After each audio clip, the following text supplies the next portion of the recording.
Hey everybody, it's Captain Trucker. Welcome back to the channel. Still here in the Philippines. I'm in a new location. I'm at one of my friend's house.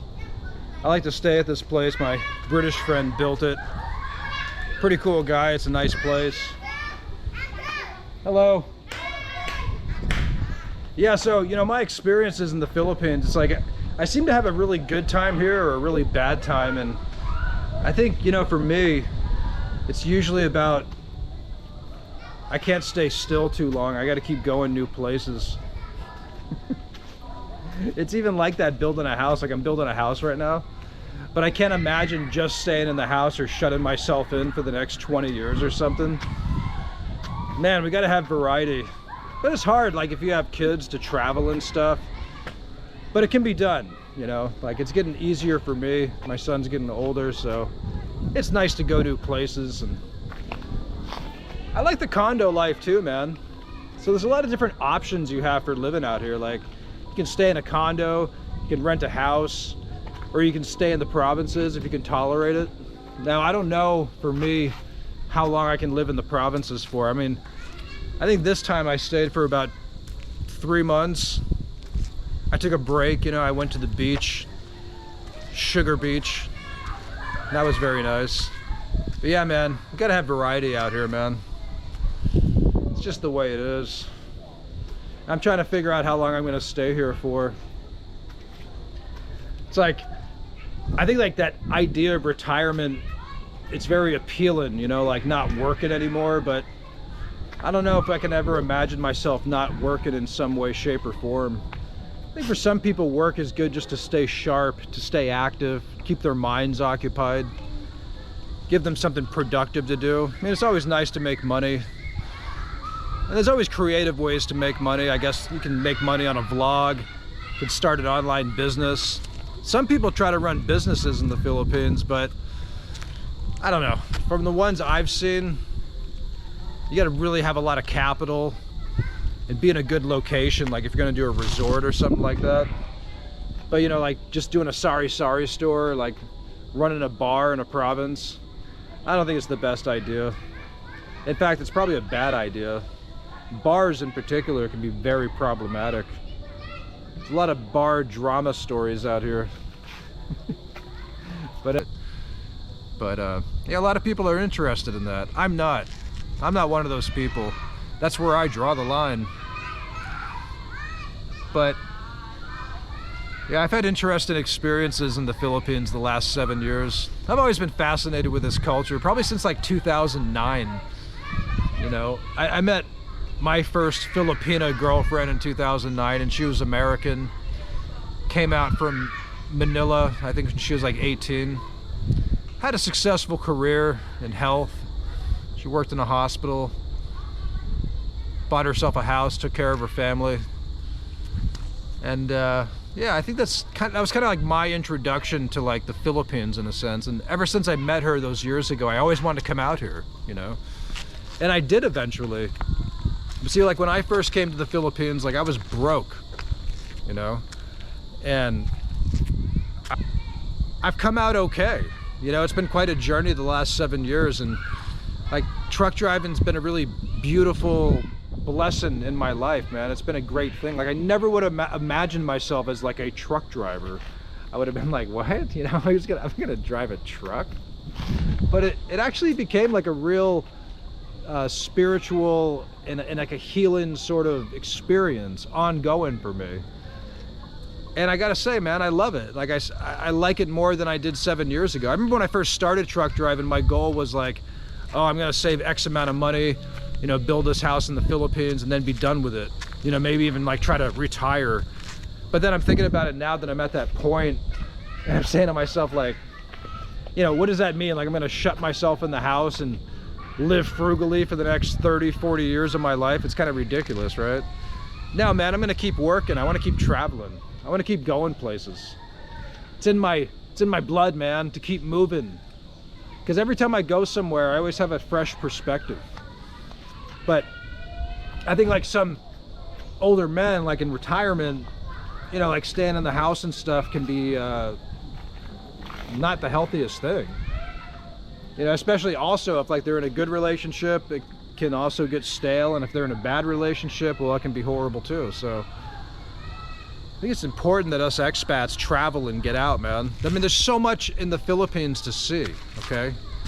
And it's in human nature. Like we get in our routines, you know, like we're creatures of habit, so we tend to go to the same places and we stay in our same zones and whatever, but it's a lot to see here, man. There's 7,000 islands, like so many cities, so many beaches, so many provinces, 111 million plus people, huge culture, and so many different types of groups of Filipinos, you know. It's like a whole country, man, like a class system, you know. You have poor Filipinos, you got rich ones, and some in between.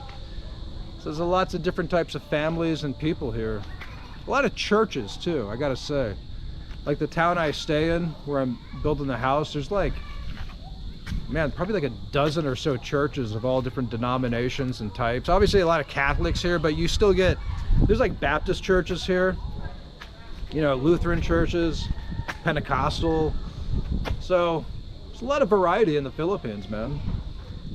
And what I like is you see like the extremity of life here too, which is kind of cool. Is like it doesn't really pull any punches. It's not like a cookie cutter type of place like living in Utah or something. It's very you'll see the extremity. Like you'll see like a really rich, expensive house, and then you'll see like a bamboo hut next door, or a nipa hut, you know. So you see more of those extremities, and you see that between like, you know, wealth and poverty as well. It's very, one thing I can say for sure, like something I've learned, sorry my camera cut out, is like poverty's rough, man. Like poverty's really no way to live in your middle-aged and your retirement years. And so if you want to come out here on a really limited budget, I don't know, I would kind of advise against it, man.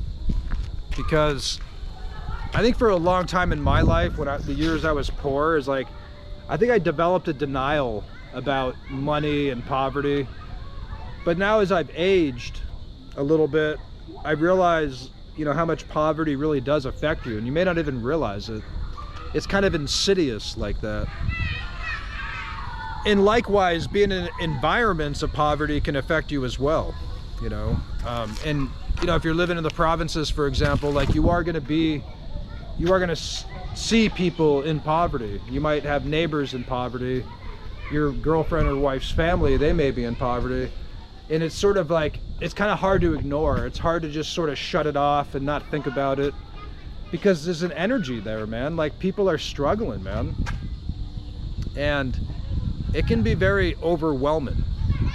So, you know, if you're moving here without a lot of money, like a minimal social security, maybe $1,200 a month or something like that, like it can be pretty tight. Okay, you can be pretty limited. I'm not saying it's not possible. I've done it. I've lived here very minimally. But now that I've had a little more experience and time, I see the value of, you know, being able to travel and stuff. Like, even though I'm building this house, I still may even rent a condo in the city, just because I like the vibrance of city life. You know, I like the energy, the collective energy. Bacolod's a great city. Get some variety there.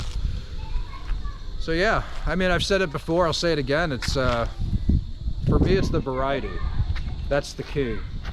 Variety of environments, balance of friends, very important.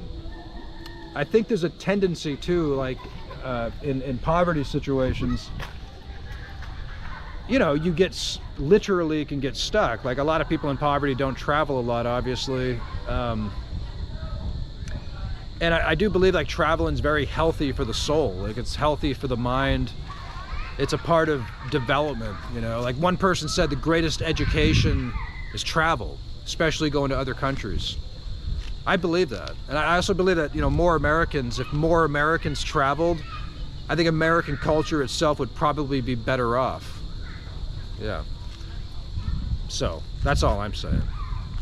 Because I mean, let's face it, from the West, we are coming from more of a, you know, industrial, consumer, materialistic society, and it's hard to just sort of shut that off.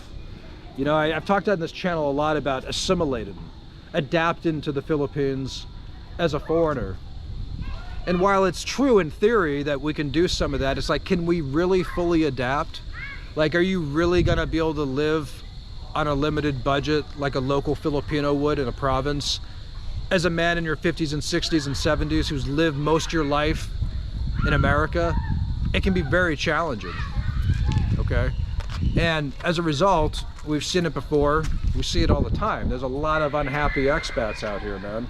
A lot of guys get stuck complaining, you know, because they just can't adapt. So be realistic about your move. I guess that would be my 2 cents of advice, if that's worth anything. You try to do discovery trips, man. We tend to get like, throw ourselves in head first. You know, like I said, like I did that too. When I first moved out here, I got started quick, man. I had a son right away. I didn't have much money. I mean, I've been on a very tough journey to reestablish myself and my life, my finances and all that. Like it wasn't easy. It was very hard. And I can only imagine how much more challenging and difficult that would have been, say I had been 60 or 70, you know. So try to plan ahead, guys. Can't plan everything in life. You got to take some risk, but let's try to use our best judgment. Try to find balance in these countries. It's Captain Trucker. You all be good out there. God bless you. Send some comments. Let me know what you all think on these subjects. All right, take care. Bye-bye.